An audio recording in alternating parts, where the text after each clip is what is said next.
Halloween is near, and it's time for another round of Nextfest slot.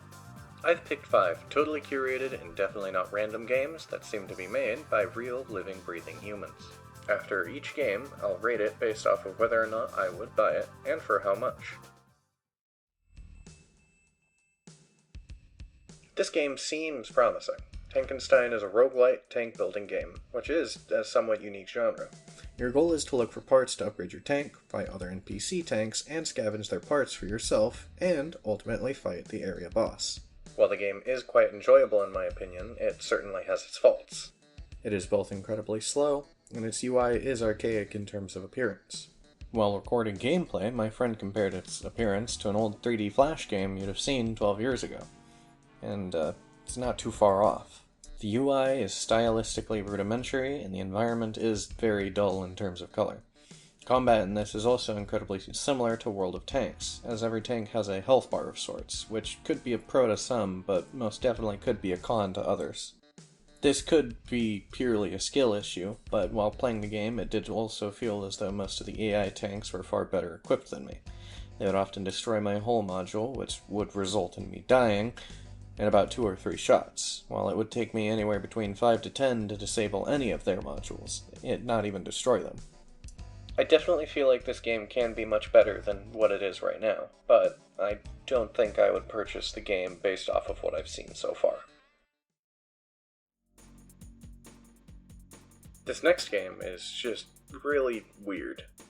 Antidote City Hall is a side-scrolling, pixel art adventure game. Its most notable feature off the bat is the color palette. The only color we see in the demo, and presumably for the whole game, is shades of gray and red. The story follows Lena, an investigator or vigilante, or something of that sort. It's quite hard to tell with what the demo provides. You wake up in a bar, and soon learn that you got blackout drunk waiting for a guy you were supposed to meet with for documents of some kind, the contents of which are never really elaborated upon. It's also worth noting that the demo starts in Chapter 2, which is definitely not choice to say the least. After leaving the bar and trashing some poor hungover guy's place to get the keys to your motorcycle, you go to an abandoned construction site Lena seems to have set up shop in, given the industrial generator stuffed into the basement, as well as a board full of thumbtacks and red yarn. In the construction site, you meet several characters: Derek, David, and Normus. Derek seems like a swell guy, although I didn't interact with him much given that his dialogue options were currently untranslated. David used to be a bum before crossing paths with Lena, who he seems to be quite set on founding a cult around. He's an obvious oddball of a character, but his interaction was pretty funny nonetheless. Normus seems to be looking for a place to fit in from what I can tell. But he currently doesn't have many interaction options, so there's not much for us to go off of. Antidote City Hall has 2 mini-games I've seen so far. One is lockpicking, which feels more like a guessing game than anything else, and I definitely do hope this gets a revision in the game's release version.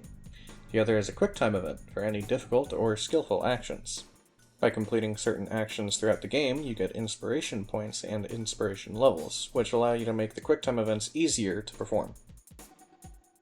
Given that this is a story game, I'll try to avoid spoiling too much, but I will show some game clips from the recording.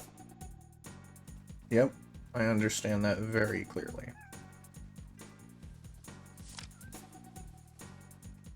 Yep. Let me evict the bugs in your brain. Yep, that'll get you customers, bud. Oh, what?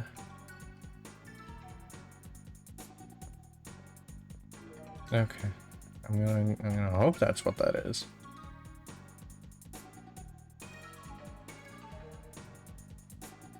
The creature. The only reason to buy a game like this is to follow the story, and personally, with what I've seen, I wouldn't buy it for that. But it does seem interesting, at least. Dice A Million is yet another Balatro-esque game, adding to the hordes of them in recent months. This time focused on dice rather than cards, however. Dice A Million has much more of a gap between good and bad runs compared to the other games of this genre. Sometimes you'll get 10 points in a roll, and sometimes you'll get 10,000. Luckily, you'll be able to tell what kind of run it'll be within the first few rounds most of the time. One of the major complaints that I have is how much higher of a scale you need to be right after the first zone boss. This, combined with the increased reliance on chance, makes it much more challenging than other games of the genre, and far narrows the accessibility of different builds. A much lesser complaint is the cheesy, somewhat nonsensical dialogue you go through when you first start the game. As per, a big appeal of this game is the massive dopamine hit gained from scoring that perfect hand and getting 2 million points, dots, whatever they're called this time. As of right now, I would most definitely buy this game for... how much did Bellaccio cost again?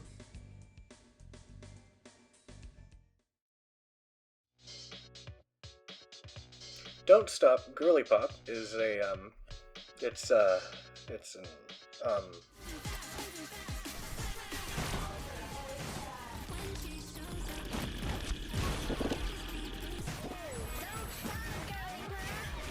movement-based shooter.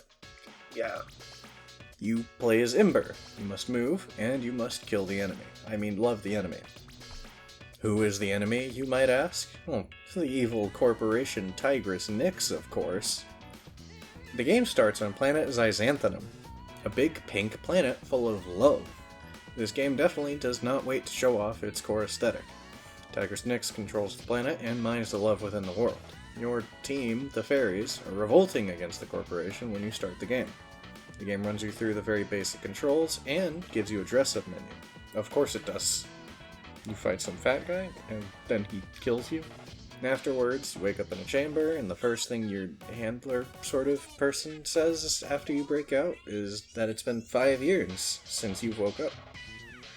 Outside of the very unique aesthetic, it is a very cut-and-dry, movement-based shooter. Well, I will most likely go and buy this when it releases. I can't say I would explicitly encourage other people to do so, unless they are a very big fan of the genre that this game is in. Misery is a co-op focused, extraction shooter-esque survival game. It starts with you and your friends, or complete strangers, running through your home with 60 seconds to collect as much stuff around the house as you can. After you've spent 60 seconds collecting the essentials, such as a Ushanka and an acoustic guitar, you have to work on building up your base by heading out on expeditions and exploring a world that will change completely after every mission. This game is clearly based heavily on Stalker. The environment makes that obvious with broken down rural bungalows, vodka every 20 feet, and a small variety of anomalies you can encounter around the world. Not to mention the primary color palette of drab green and brown, although there are some world spaces that are very vibrant.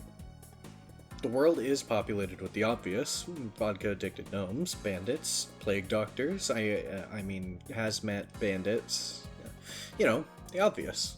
The demo also features what seems to be the basic version of a trading hub with a gun trader and a general trader, that of which you'll probably be spending most of your time trading with at first. This game draws from games that I've already played in the past and very much enjoyed, and I also have other friends, that of which are very interested in the game already, and given these, I would most likely buy the game. And for how much? I'd say anywhere around like $30 would be a pretty reasonable price for this, depending on how much the full version adds to it. There you have it. 5 Nextfest demos done and dusted. The video is basically over now. Everything after this is going to be mostly unrelated to the video topic.